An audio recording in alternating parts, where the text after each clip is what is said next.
추운 겨울과 함께 올 한 해도 저물어 가고 있습니다. 사람뿐만 아니라 이 자연 속의 동물들도 가장 어려운 때를 보내고 있어요. 날씨는 더욱 추워질 것이고, 또한 추운 것은 날씨뿐만이 아니에요. 나라의 경제도 얼어붙었습니다. 무역은 줄고 있으며 부동산 거래는 묶였고 취업률은 풀릴 기미가 보이지 않습니다. 그럼에도 불구하고 이 계절에 우리가 갖는 소망이 있으니, 그것은 바로 다름 아닌 예수 그리스도께서 탄생하신 성탄절로 말미암아 우리는 그 어느 때보다도 더 기쁨과 감사와 소망 중에 전진해 나갈 수 있는 것입니다. 그렇기 때문에 우리의 마음은 훈훈할 수 있는 것이죠. 겨울을 이기는 이 따뜻한 마음, 이 성탄절로 인하여 우리의 마음에 그와 같은 모습이 있기를 주님의 이름으로 축복합니다. 사랑하는 성도 여러분, 우리 주변에는 가난한 이웃들이 더 추위 가운데 있어요.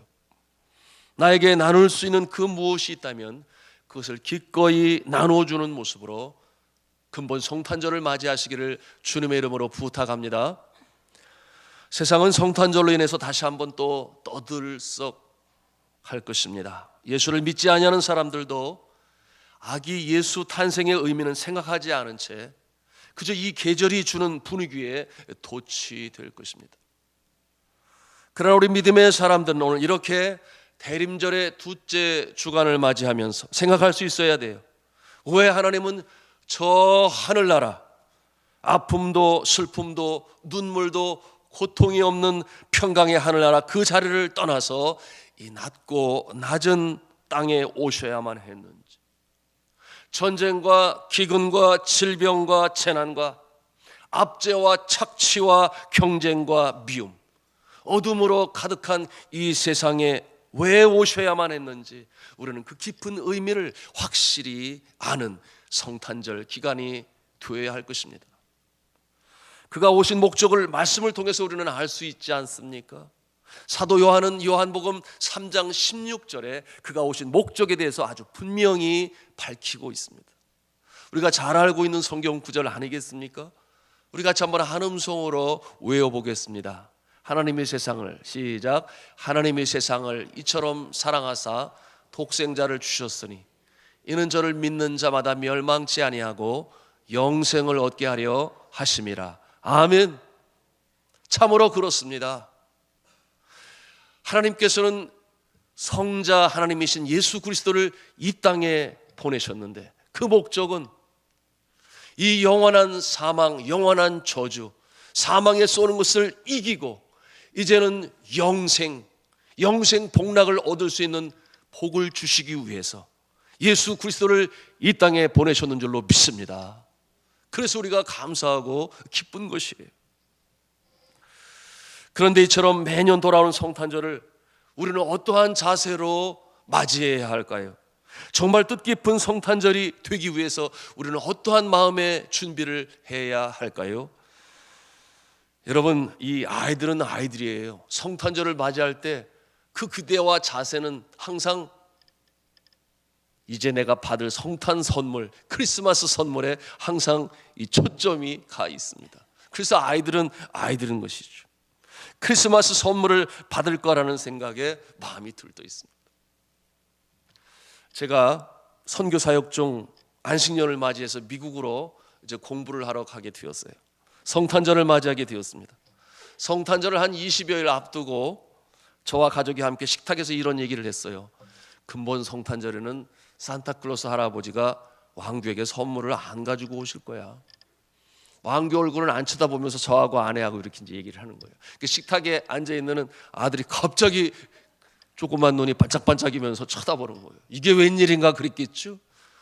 엄마 말도 잘 안 듣고 공부도 열심히 안 하고 그냥 이 닌텐도인지 뭔지 이 게임기에 빠져가지고, 그러니 산타 할아버지가 뭐 좋은 것을 가져다 주시겠어? 그리고 얘기했는데 제 아내가 고개를 끄덕이면서 맞아 이렇게 또 장단을 치니 이 아들의 얼굴 표정이 어두워지는 것을 보았습니다.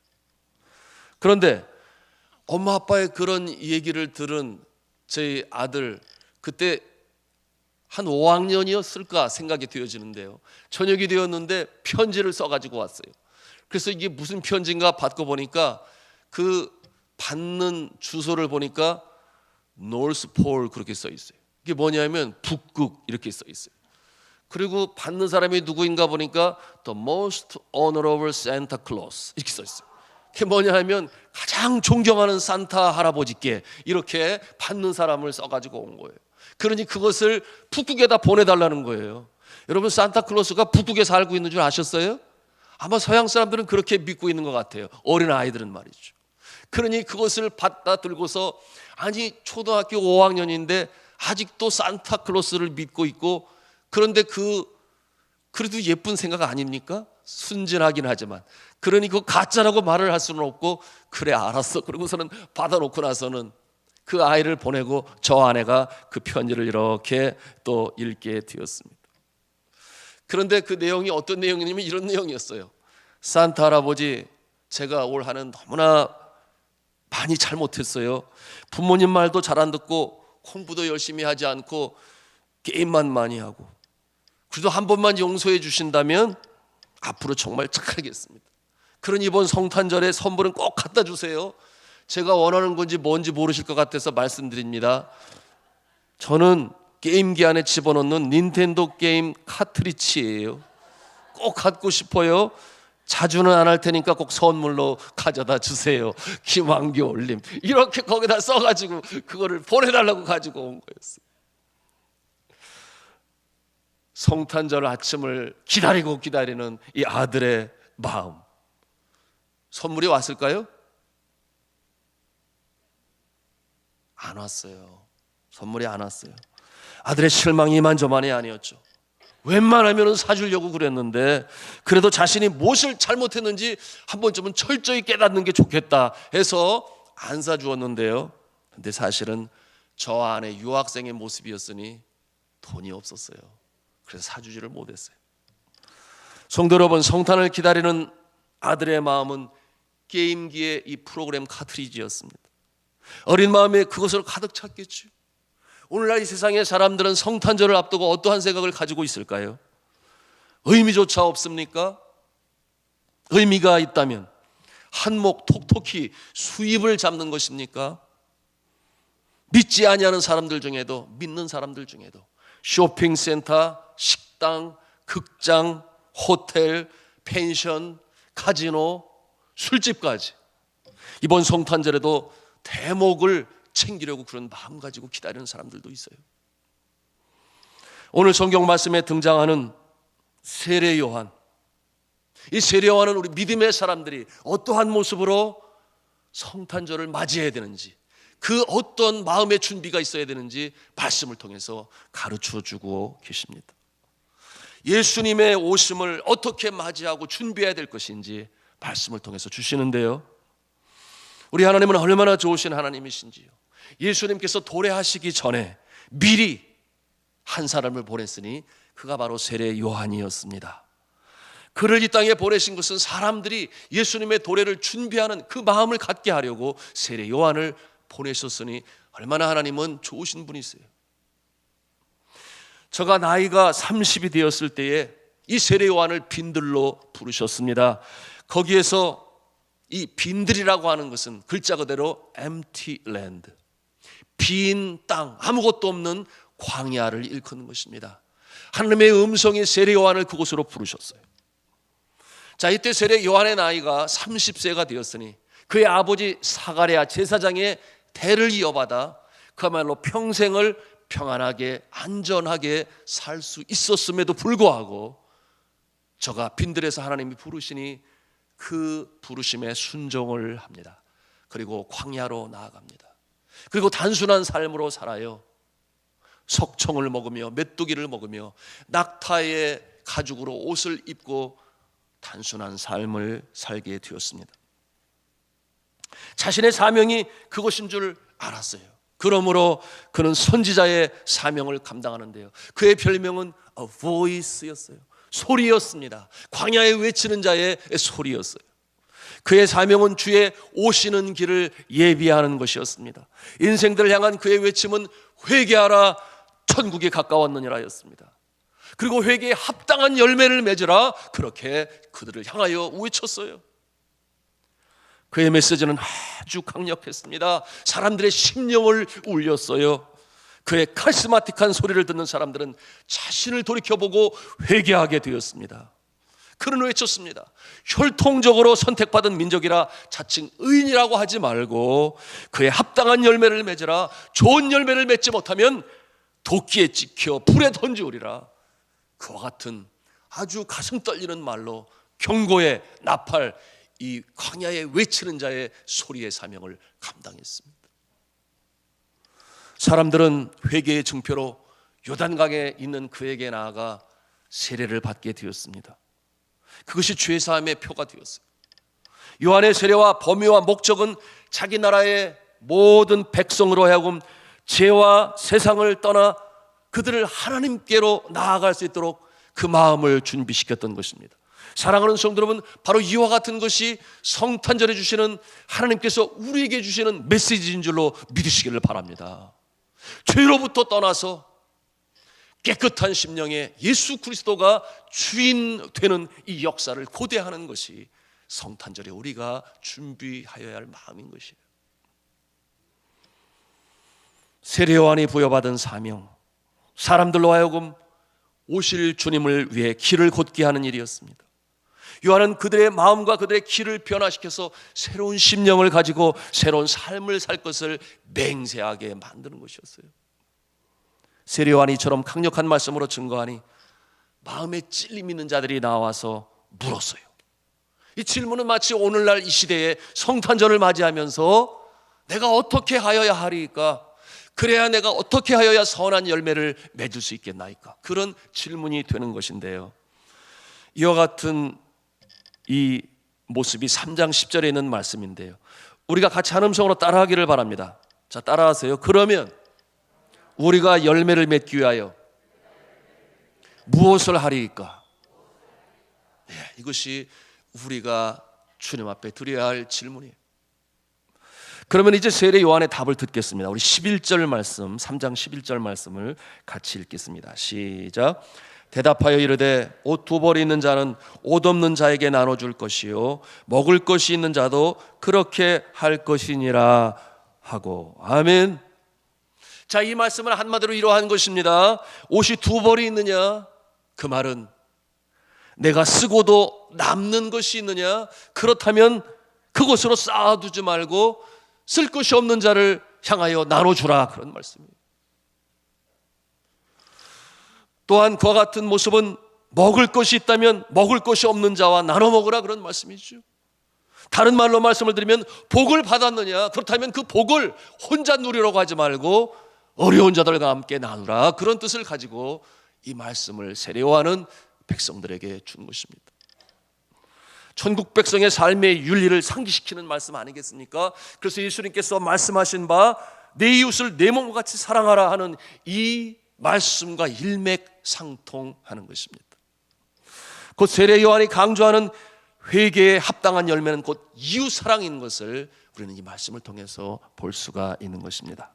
이 어려운 자를 긍휼히 여기고 돕는 것을 삶의 실천으로 세운 것이 율법의 정신인 것이에요. 우리가 그 실천의 모습을 구약 성경에 여기저기 많이 보게 되는데, 특별히 룻기를 통해서 우리는 그 모습을 볼 수가 있습니다. 당시의 이스라엘 문화는 홀로 된 여자들이 먹고 살 수 있는 방편으로 추수할 때 이삭이 떨어지는 것을 그대로 내버려 두라 그랬어요. 그래서 홀로 된 이 여인의 삶이 얼마나 삶이 곤고하고 지치고 무겁습니까? 추수할 때는 그 뒤에 쫓아가면서 떨어진 이삭들을 주우면서 그것을 가지고 살았어요. 당시의 이스라엘 문화는 이처럼 어려운 자들을 먹고 살 수 있도록 배려하는 문화였다, 그 말이에요. 보리를 벨 때에 이삭이 떨어집니다. 이 보리단을 나를 때에도 떨어집니다. 그것을 주인이 가져가면 안 되는 거예요. 이 룻기서에 나타나는 이 보아스, 주인된 보아스는 과부된 룻에게 자비를 베풉니다. 그가 그것을 주어 혼자 먹는 것이 아니고 홀로 된 그의 시어머니가 있지 않았겠어요? 나오미와 함께 먹는 것을 알아요. 그러니 종들에게 이렇게까지 또 말을 합니다. 보리단을 옮길 때에 그 다발에서 의도적으로 조금씩 뽑아 땅바닥에 떨어뜨려라.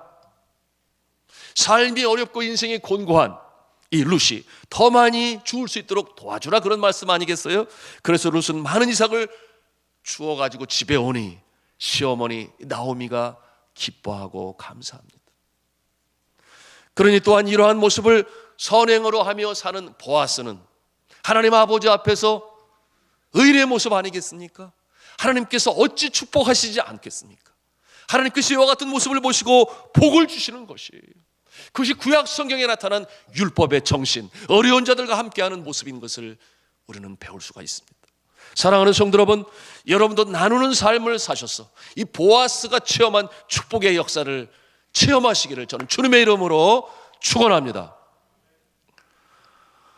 성도 여러분, 천국의 모습은 바로 그렇게 나누기 때문에 행복한 곳이고, 반면에 지옥의 모습은 그저 자기 것만 챙기기에 급급한 곳이라 불행한 곳이라고 하는 것을, 제가 언제 그것을 풍자적으로 그린 그 그림을 본 적이 있어요. 아마 여러분들도 그 그림을 보셨을 거예요. 뭐냐 하면 지옥에 가보니까 음식은 있는데 사람들이 빼빼 마르고 피골이 상접한 모습이. 그런데 보니까 지옥에도 음식이 있어요. 그것을 먹으면 되는데 사람들이 가지고 있는 이 손은 숟가락의 모습이에요.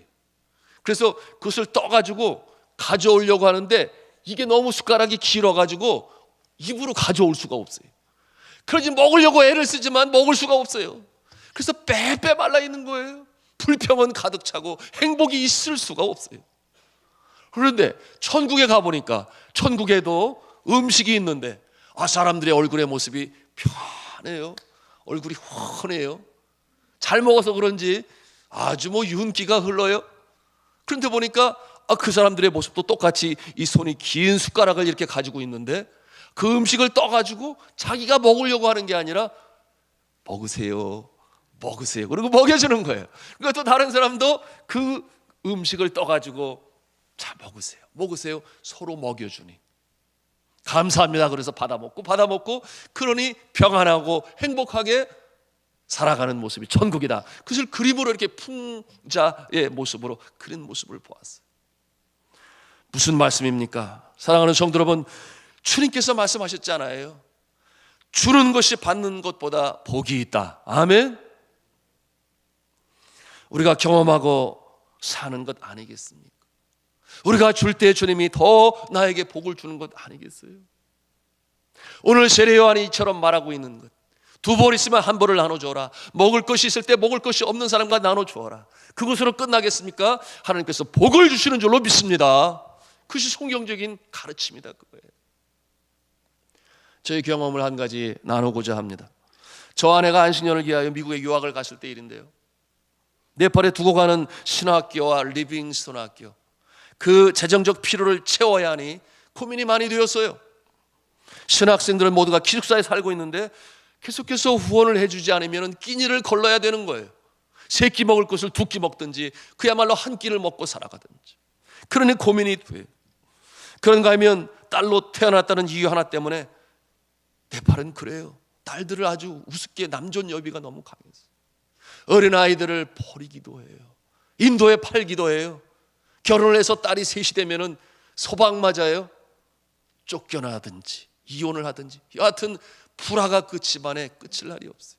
그러니 이 부모로부터 어찌 보면은 키우지 못하는 거죠. 그러니 버림받았다라고도 말을 해도 과장된 표현은 아닌데, 저 아내가 그와 같은 모습을 보면서 15명의 여자 아이들을 키우게 되지 않았겠습니까?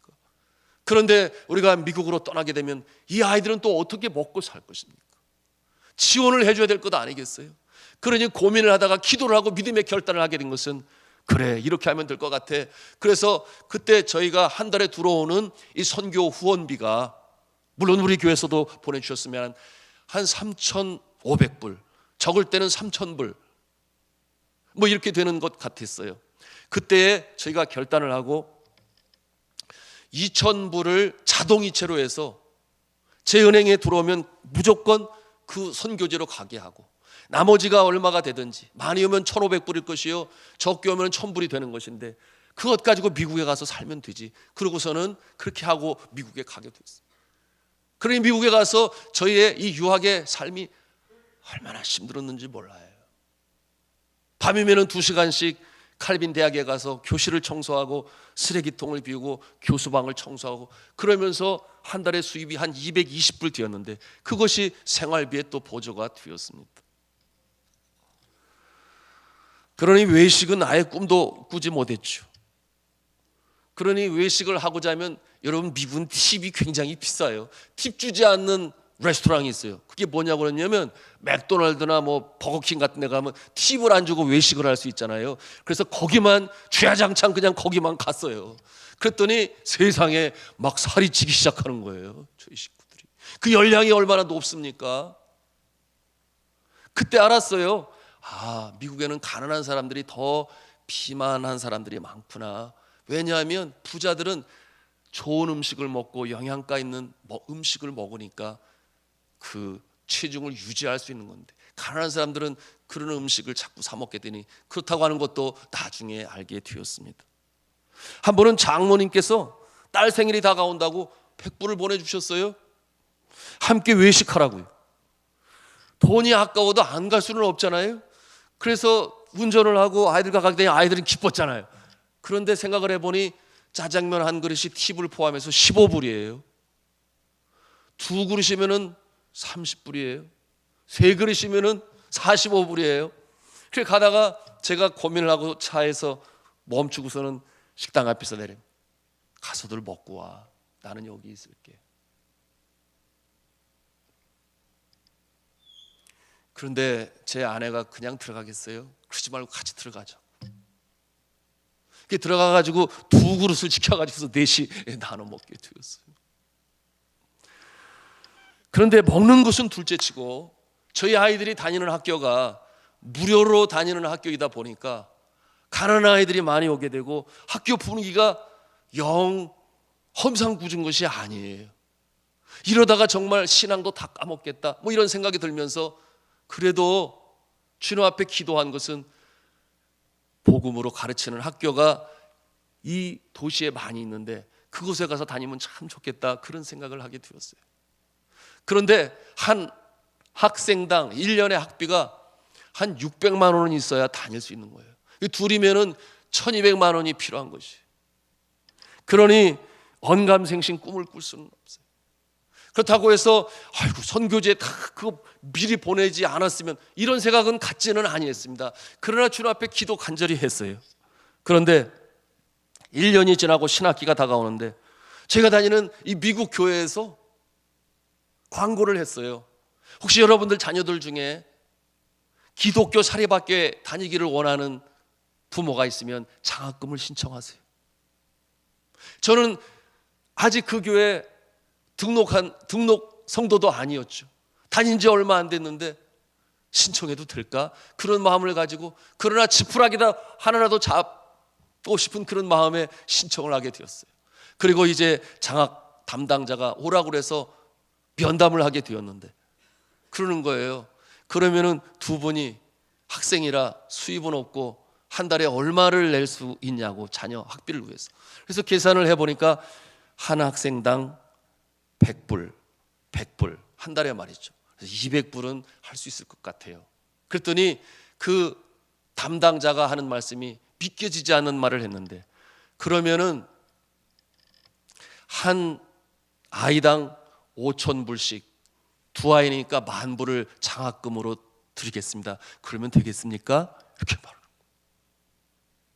이게 꿈인가 생신가? 나오면서 제 아내가 저한테 한번 꼬집어 보라고 그래요. 그래서 제가 확 꼬집어 줬어요. 했더니 아야 그랬어요. 사실로 이것이 이렇게 놀라운 응답을 받게 되었으니 얼마나 감사해요. 할렐루야 아니겠습니까? 그래서 기독교 학교로 옮겨서 1년을 공부하고 너무나 감사한 마음으로 주님 앞에 감사드리고 그리고 다시 네팔로 복귀하게 되었는데요. 네팔에 돌아오니 우리 아가페 홈의 그 어린 아가들도 잘 살아오는 모습을 보게 되었고 또 신학생들도 한 끼 거르는 일이 없이 공부를 잘하게 되었으니 너무나 감사하지 않겠습니까? 하나님 앞에 너무나 감사했죠. 그러면서 제 마음에 갖는 확신이 있었습니다. 그것은 뭐냐 하면 이 헤세드라고 불리는 이 하나님의 은혜, 하나님의 축복은 이것처럼 이와 같이 이루어진다고 하는 사실을 깨달아 알게 되었던 것입니다. 제가 네팔의 어려운 사람들의 생계를 위해 헌신으로 심었던 씨앗이든지, 아니면 미국 교회가 저의 자녀들의 교육을 위해서 사랑으로 심었던 씨앗이든지, 그리고 이 자리에 여러분들이 11조로 또는 감사헌금으로 전도와 선교 헌금으로 심었던 씨앗이든지, 우리 하나님께서는 반드시 열매로 거두게 하시는 줄로 믿으시기를 바랍니다. 그것도 30배, 60배, 100배의 열매로 거두게 하시는 줄로 믿으시기를 바랍니다. 이것이 바로 성경이 우리에게 가르쳐주는 진리의 말씀이요, 세례 요한을 통해서 그 백성들, 자기밖에 모르는 이 셀피시한 자기만의 것으로 살려고 하는 사람들에게 경고의 나팔을 불었던 것입니다. 사랑하는 성도 여러분, 그러기에 주는 것이 받는 것보다 복되다고 하는 것입니다. 이 심는 대로 거두게 하시되 더 많은 것으로 거두게 하시는 이 축복을 경험하는 근본의 성탄절, 이 사랑의 나눔이 실천되는 계절이 될 수 있기를 주님의 이름으로 축복합니다. 두 번째로 등장한 사람들이 있는데요, 세리들이었습니다. 그들은 세례 요한에게 이렇게 질문을 했어요.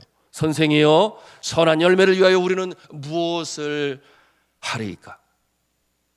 성도 여러분, 예수님 당시 세리라고 하는 이 직책은요, 가장 혐오스러운 직종의 사람들이었습니다. 사람들이 아주 싫어했죠. 유대인 동족에게서 세를 걷어서, 그리고 로마 제국에 바치는 사람들이었습니다. 누구든지 세리를 아주 미워했습니다. 배반자라고 여겼죠. 저들이 세례 요한에게 그렇게 질문했을 때에 주변의 사람들은 그렇게 생각할 수 있었을지 모르겠어요. 당장 세례의 일을 그만두라, 그렇게 세례 요한이 말할 것이더라고 생각했을지 모르겠습니다. 그러나 세례 요한은 그렇게 말하지 않았습니다.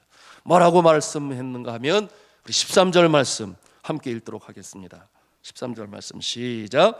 이르되 부과된 것 외에는 거두지 말라 하고.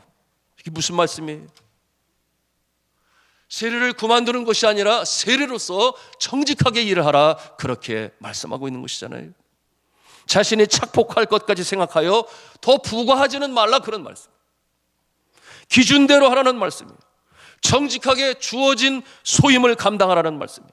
본연의 임무에 충실하라 하는 말씀으로 경고하고 있는 것입니다. 그렇게 하면 된다는 말씀이에요. 세 번째 등장한 사람들이 또 있었어요. 이들이 누구인가 보니까 군인들이었습니다. 유대인들의 두려움의 대상 아니겠어요? 로마 제국의 통치를 받고 있으니 군인들의 권력이 대단합니다. 저들은 무기를 가지고 있어요. 뒤에는 로마 제국이 버티고 있습니다. 못할 것이 없어요. 그러니 못된 짓들을 하지 않았겠습니까?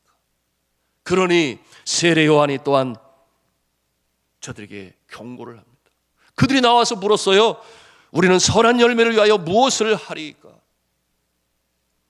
그때 세례 요한이 뭐라고 말을 합니까? 사람을 죽이는 칼을 버리고 민간인이 되라 그랬습니까? 그러지 않았어요.